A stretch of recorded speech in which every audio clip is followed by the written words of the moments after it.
xamante ne nii moom moo ci am mu di ne le premier ministre d'abord ci règlement intérieur bu njëkk bi dañoo ne woon chaque mois dafa war di dem à l'Assemblée nationale di def ce qu'on appelle di répondre quand même aux questions d'actualité. Cela n'a pas été fait. Oui, respecté wuñ ko et la preuve toog na fi ba benn 45 jours def ko fi toogaat beneen doo ko defaat ñu ne léegi il faut changer le règlement intérieur pour def ko chaque 3 mois et même pour ces chaque 3 mois on a des problèmes respecté wuñ ko donc loolu ça pose problème. waruñu diggee ak nit ñi surtout li jëm ci wàllum liggéey bi nga xam ne dafa war a am entre le gouvernement et le parlement te duñ ko respecté teguñu ko fenn.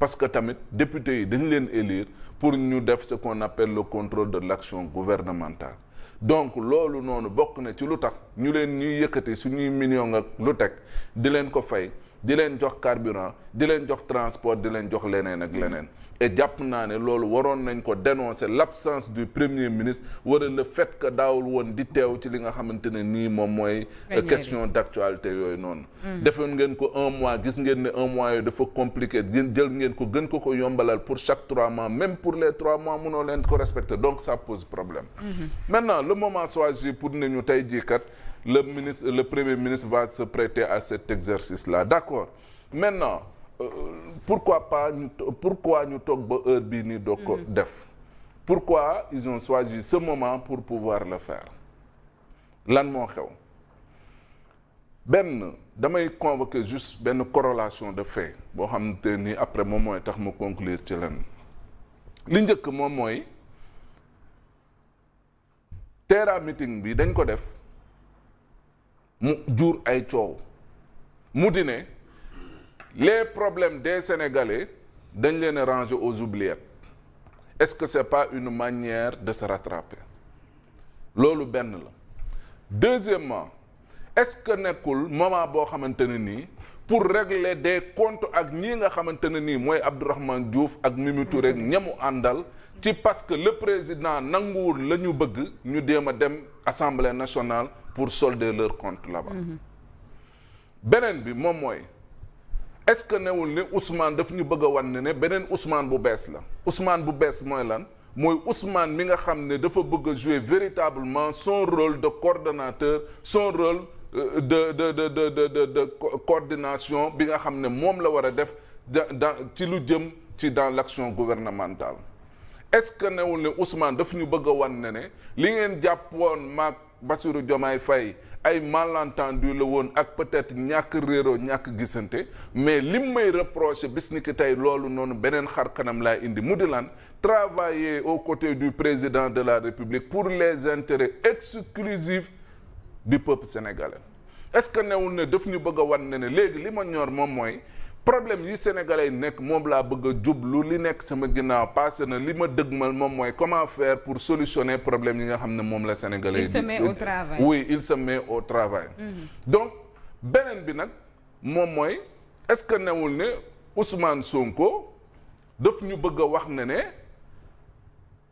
programme de redressement économique du Sénégal bi nga xam ne proposé na ko est-ce que nekkul une manière de l'entériner au niveau du Parlement mais tamit voyage bu mu def ak ministre des Finances dëkk est-ce que newul 44 projets yu ñu wax ne dañ koy financer nekkul ci xaalis boobu noonu nga xam ne moom nañu wax ne moom nañuy jëlee lu ko man nag El Malick Ndiaye moo ko wax moo ne xaalis la toppatoo ji pour indi ko ci réew mi. mais diggante démb ak tey toppatoo ba ñu di la xaarandi assemblée vendredi yëpp yi dafa gaaw daal. c'est un schéma très vite décidé. oui mais oui est-ce que c'est pas pour en quelque sorte pour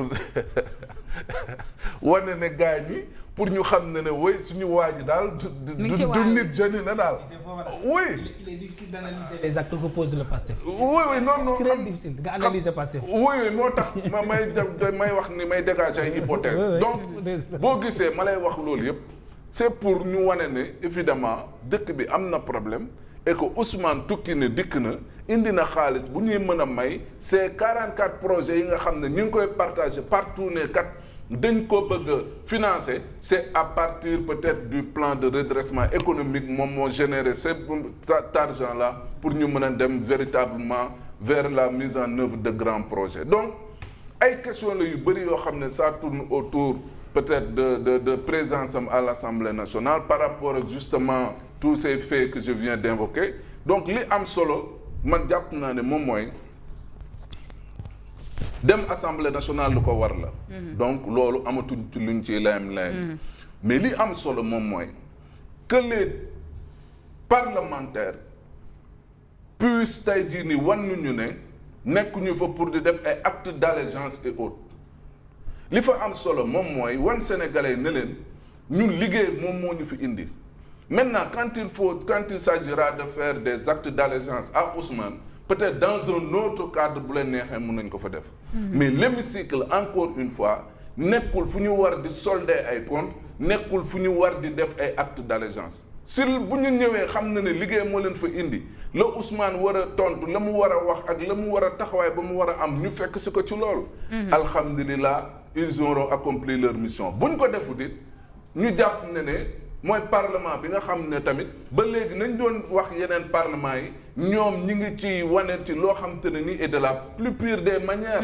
parce que nekkul ne def acte d'allégeance à Ousmane Sonko moom moo ñu intéressé fay ñu leen suñuy millions yu ñuy dagg ñun ñëpp ku ci nekk kenn par kenn di ko dajale ci lempo di leen ko jox pour ñuy dem di def ay actes d'allégeance à qui que ce soit la leen fa tax a toog moom mooy légiférer sur des lois la leen fa tax a toog moom mooy porter les doléances des populations la leen fa tax a toog moom mooy faire le contrôle de l'action gouvernementale et il faudra qu'ils soient ñu conscients ci loolu et montrer au peuple sénégalais que tey jii nii surpassé wu nañ pour nekk ci li nga xam te ne nii moom mooy njëriñu réew mi. Momo, est-ce que tu crois réellement quand on parle de est-ce que du moom PM moo commandité convocation bi nga xamante ne moom ko convoqué ci Assemblée nationale vendredi.